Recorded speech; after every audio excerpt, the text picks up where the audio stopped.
Friends, இதுதான் என்னோட part 4. Last time நான் எதில் விட்டேன்னா, அந்த முனிவர் வந்து கண்ணில் இருந்து நெருப்பு விடுறது. இப்போ அவர் நெருப்பு விட்ட உடனே அவரோட கைப்பிடி எரிஞ்சிடுச்சுன்னு கடைசியாக சொல்லியிருப்பேன். அதுக்கப்புறம் கிருஷ்ணர் வந்து வெளியே போவார், இந்த குகையை விட்டு வெளியே அவங்க போர் நடக்கிற இடத்துக்கு போவார். அங்கே பார்த்தா லக்ஷ்மணன் அந்த யனனினோட படைகளோட போர் செஞ்சிட்டு இருக்காங்க. அப்போ கிருஷ்ணர் வந்த உடனே அச்சுச்சோ நம்மளோட எல்லாரும் பேசிக்கிறாங்க, அந்த போரில் இருக்கிறவங்க எல்லாரும், அச்சுச்சோ நம்மளுடைய தலைவனை இவங்க கொண்டுட்டாங்களோ அப்படின்னு சொல்லிட்டு துரத்த ஆரம்பிச்சிட்டாங்க. அந்த நேரத்தில் அந்த ஜராசந்தனும் அவங்களோட பெரிய படையை கூப்பிட்டு வந்துட்டாங்க.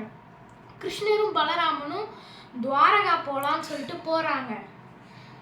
அப்போ ஜராசந்தனோட படம் வந்ததுனால ஒரு மலை அவங்க போகும்போது ஜராசந்தன் வந்து இனிமேலுக்கு கண்டிப்பாக விடவே மாட்டேன் அப்படின்னு சொல்கிறாரு. அது கிருஷ்ணரும் பலராமனும் வந்து நம்ம ஓடி போனோம்னு சொல்லிட்டு ரொம்ப நேரம் ஓடி போயிட்டே இருக்காங்க. ரொம்ப தூரம் ஓடி ஓடி போகிறாங்க. கடைசியில் படம் ரொம்ப கிட்ட வந்துச்சு. ஏன்னா அது குதிரை படம்னால வேகமாக கிட்ட வந்துருச்சு. உடனே அவங்க மலை மேலே ஏற ஆரம்பிச்சிட்டாங்க. மலை மேலே குதிரையால் ஏற முடியாது. அவங்க வந்து இங்கே பாரு மலை, அதனால மலை மேலே ஏறிடலான்னு சொன்னாங்க. அந்த மலை பேர் ஏதோ இருக்கும், மலை மேலே ஏறிடலான்னு சொல்லுவாங்க. உடனே அந்த மலை மேலே ஏற ஆரம்பிச்சிருவாங்க. அதுக்கப்புறம் அந்த மலைலாம் இப்போ இருக்கிற மாதிரி ரோடெல்லாம் இருக்காதுல்ல, மலை மேலே ஏறுவாங்க, மரங்கள் தானே இருக்கும், அதனால அது எரிங்கன்னு சொல்லிட்டு எரிச்சிருவாங்க. கிருஷ்ணனும் பலராமனும் அந்த ஜராசந்தன் படைக்கே தெரியாமல் இப்போ அவங்க இந்த சைடில் ஏறுறாங்கன்னா இந்த சைடில் குதிச்சு போயிட்டாங்க. ஜராசந்தன் படைக்கு தெரியல.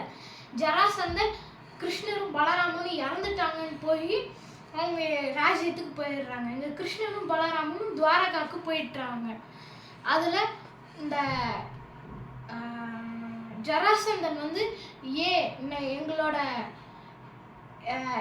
கம்சனை கொண்டுட்டான் அந்த கிருஷ்ணன், அதுக்காக நான் பழி தீர்த்துக்கிட்டேன். இப்போ என் யாகத்தில் கிருஷ்ணருக்கு நெருக்கமாக இருக்கிற 8 ராஜா, ஏன்னா கிருஷ்ணனே ஒரு அரசர் தானே, அவருக்கு நெருக்கமாக இருக்கிற 8 அரசரை போய் நான் என்னோட யாகத்துக்கு கொன்றுவேன் அப்படின்னு சொல்கிறாங்க. பக்கத்து சைடில் கிருஷ்ணர் வந்து இவனை எப்படியாவது ஜராசந்தனை கொன்னே ஆகணும், அப்போ நான் விட்டுட்டாலும் இப்போ கொன்னாகணும் அப்படின்னு சொன்ன உடனே அவங்க சபையில் எல்லாம் பேசிக்கிறாங்க. அதில் சொல்கிறாங்க ஒருத்தவங்க, ஆனால் அவங்களுக்கு தான் ஒரு பலத்தை சொன்னீங்களே அப்படின்னு சொன்னாங்க. அவங்களுக்கு தான் அவ்வளோ பலம் இருக்குது ஜராசந்தனுக்கு அப்படின்னு சொன்னோடனே, இல்லை சண்டை போட்டு கொல்லக்கூடாது, திட்டம் போட்டு தான் கொல்லணும் அப்படின்னு சொல்லிட்டு திட்டம் போடுறாங்க.